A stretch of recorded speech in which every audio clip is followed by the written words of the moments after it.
Tuan-tuan dan puan-puan, sebelum ini apabila saya menukil kata-kata Imam Ibn Hajar Al-Haythami tentang pembahagian bid'ah oleh para ulama kepada Hasan dan selainnya, ataupun pembahagian bid'ah kepada 5, saya katakan beliau telah membuat rumusan bahawa semua yang dimasukkan oleh para ulama tersebut adalah dari sudut bahasa. Pembahagian bid'ah itu adalah dari sudut bahasa, bukan dari sudut syariat. Akan tetapi, jika kita telah tonton video asal Ustaz Mohsin apabila beliau menukil penjelasan Imam An-Nawawi rahimahullah tentang definisi bid'ah, Imam Nawawi berkata bid'ah ni dari sudut syariat memang terbahagi sekian. Dari sudut syariat. Macam mana tu?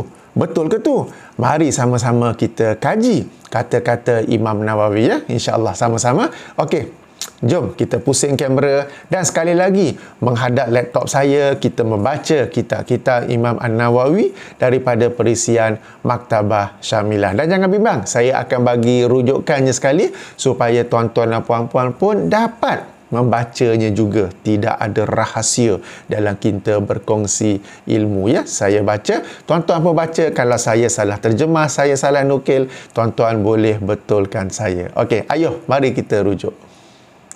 Tuan-tuan dan puan-puan, di laptop saya sekarang ini adalah kitab Tazhib Al-Asma'i Wal-Lughah oleh Imam An-Nawawi. Ya.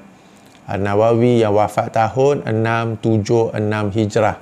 Bagi yang memiliki Maktabah Syamilah, sila rujuk jilid 3 muka surat 22. Jilid 3 muka surat 22 di mana Imam An-Nawawi memberi definisi bid'ah. Dan inilah yang dinukil oleh Ustaz Mohsin dalam video kajian keduanya, ya. Di mana bid'ah itu jelas Imam Nawawi dengan huruf ba yang dibariskan ke bawah dalam aspek syariat, dalam aspek agama. Okey, adalah apa yang baru dicipta, tidak ada pada zaman Rasulullah sallallahu alaihi wasallam dan ia terbahagi kepada baik dan buruk. Di sini menimbulkan kemusykilan. Sebelum ini, apabila saya menukil kata-kata Al-Imam Ibn Hajar Al-Haythami, beliau membuat rumusan bahawa apabila para ulama membahagikan bid'ah kepada Hasan dan selainnya, itu tidak lain, tidak bukan adalah dari sudut bahasa. Tapi macam mana ni? Imam Nawawi membahagikan kepada baik dan buruk dan menjelaskan ia adalah dari sudut syariat, bukan dari sudut bahasa. Jeng. Baik, tak apa, Imam An-Nawawi ni ada banyak kitab. Mari kita rujuk dalam kitab beliau yang lain tentang definisi bid'ah ini, ya. Dan kitab itu adalah kitab Syarah An-Nawawi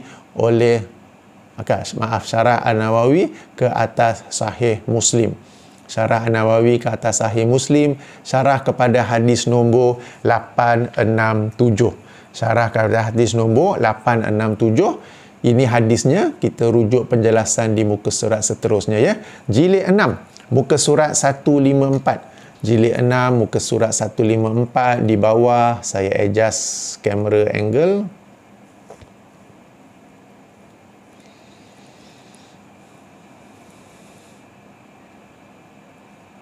Okey. Bermula dari sini, ya. Sabda Rasulullah sallallahu alaihi wasallam, wa kullu bid'atin dalalah. Sabda Rasulullah sallallahu alaihi wasallam, setiap bid'ah adalah sesat.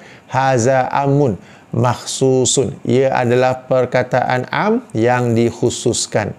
Wal murad, dan yang dimasukkan ghalibul bid'ah.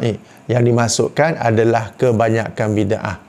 Qala ahlul lughah, berkata ahli bahasa, pakar-pakar bahasa, ia adalah setiap sesuatu amalan yang tidak ada permisalan sebelumnya. Kullu syai'in umila ala ghairi misalin sabiqin. Ya, sampai sini, ya.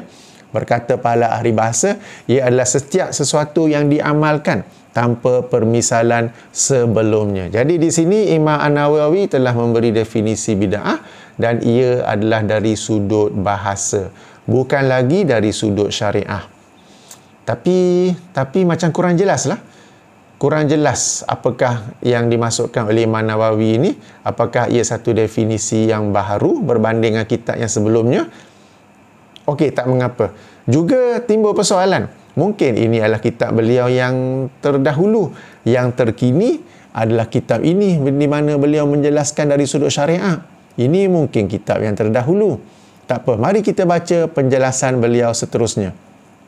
Okey, beliau telah berkata, ahli lughah, kemudian beliau menjelaskan, berkata para ulama al-bid'ah, bid'ah itu terbahagi kepada 5, iaitu wajib, sunat, haram, makruh dan mubah. Dan daripada yang wajib itu adalah menyusun dalil-dalil dan hujah-hujah. Muka surat seterusnya. Saya adjust semula kamera. Saya baca terjemahan saja ya. Okey, bagi membantah ke atas golongan etis dan ahli-ahli bid'ah dan yang semisal dengan mereka. Jadi ini dari bid'ah dari sudut bahasa ke dari sudut syariah? Menyusun dalil-dalil, menyusun hujah-hujah bagi membantah golongan etis dan golongan-golongan bid'ah. Ini adalah bid'ah dari sudut bahasa, bukan dari sudut syariat. Dan tuan-tuan dan puan-puan, menarik diperhatikan di sini ya, bahawa menyusun dalil-dalil, hujah-hujah bagi membantah golongan bid'ah ini adalah bid'ah yang wajib. Wajib kita berusaha melakukannya ya. Dan inilah yang dilakukan, yang diberi fokus oleh golongan salafi seperti saya dan sahabat-sahabat salafi yang lain. Adapun seseorang yang mendakwa dirinya salafi tetapi dia membela amalan-amalan bid'ah, maka dia bukanlah seorang salafi. Seterusnya, dan daripada bid'ah yang sunat, yang mandub adalah menyusun kitab-kitab ilmu, membina madrasah, sekolah di pinggiran dan selain wa ghairu zalika, dan selain daripadanya. Tuan-tuan, menyusun kitab-kitab ni bid'ah dari sudut bahasa ke syariat? Membina sekolah dari sudut bahasa ke syariat? Semua ini dari sudut bahasa. Dan daripada bid'ah yang mubah adalah menyusun resepi-resepi ataupun menu-menu makanan. Ini pun masuklah bid'ah. Tidak lain tidak bukan, pembahagian ini adalah dari aspek bahasa, bukan dari aspek syariat. Dan ada pun bid'ah yang haram dan makruh. Bid'ah yang haram dan makruh sudah sangat jelas sehingga tidak perlu lagi dijelaskan, kerana telah dijelaskan dalil-dalilnya dalam kitab yang kita rujuk sebelum ini, Tahzibil Asma'i wal Lughah. Bererti kitab ini dikarang sebelum kitab ini. Sebab itu telah disebut namanya. Kalau kitab ini yang dikarang terkini, sudah tentu tidak ada dalam Syarah Sahih Muslim. Bila adalah Syarah Sahih Muslim, berarti kitab Syarah Sahih Muslim adalah buku yang latest, yang terkini berbanding dengan kitab ini. Berarti ini adalah definisi daripada Imam Nawawi yang lama dan ini adalah yang baru. Dan yang dimaksudkan dengan pembahagian bid'ah kepada 5 itu adalah dari sudut bahasa, bukan dari sudut syariah. Maka betul apa yang kita baca dalam buku surat sebelumnya, apabila beliau menerangkan dari aspek ahli lughah. Memang sedang membicarakan bid'ah dari sudut bahasa, dari aspek bahasa, dan pembahagian bid'ah itu kepada 5 adalah juga dari aspek bahasa. Ya tuan-tuan, membina sekolah, menyusun kitab-kitab ilmu confirm dari sudut bahasa. Apatah lagi resepi-resepi ataupun menu makanan, itu confirm dari sudut bahasa, bukan dari sudut syariah. Dan ini adalah yang terbaru. Tuan-tuan, bila beliau sebut, bila Imam Nawawi kata dalam kitab ni pun dia telah terangkan, betul ke ada?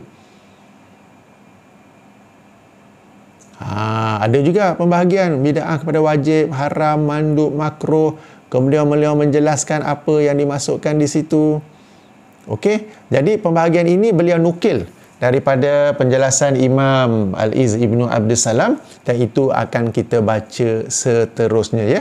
Jadi kesimpulan yang penting, memang dalam kitab ini beliau menyebut bid'ah dari sudut syariat, bahawa ia terbahagi kepada 2. Namun dalam kitab beliau yang terbaru, yang terkini, ia tidak lagi yang dimasukkan dengan pembahagian itu adalah dari sudut bahasa, bukan lagi dari sudut syariah, dan ia terbukti melalui kata-kata beliau sendiri ya. Menyusun kitab-kitab ilmu, membina madrasah, dan bila masuk bab makanan ni confirm lah memang ia dari sudut bahasa, bukan dari sudut ilmu. Bukan dari sudut syariat. Okey, setakat ini tuan-tuan, demikianlah daripada penjelasan ke atas definisi bid'ah oleh Imam An-Nawawi.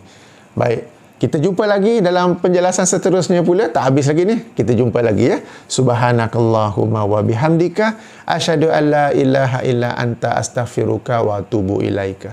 Assalamualaikum warahmatullahi wabarakatuh.